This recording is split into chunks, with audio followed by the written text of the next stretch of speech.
ॐ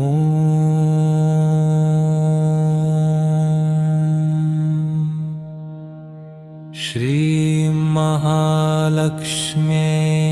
नमः। ॐ ह्रीं श्रीं लक्ष्म्यै नमः।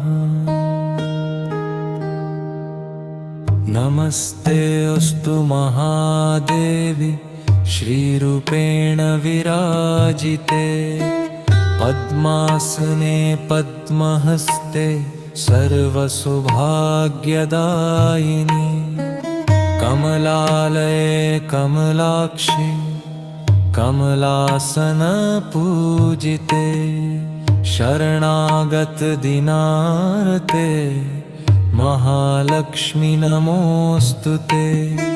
शुद्धस्फटिकसंकाशे चन्द्रकोटिसंप्रभे, सर्वसम्पत्प्रदात्री त्वं महालक्ष्मी नमोऽस्तुते।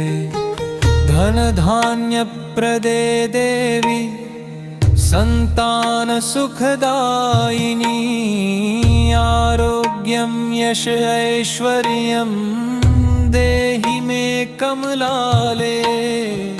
आदिशक्ते जगन्माते विष्णुवक्षस्थलाले, भक्तानां वरदे देवी महालक्ष्मी नमोऽस्तुते।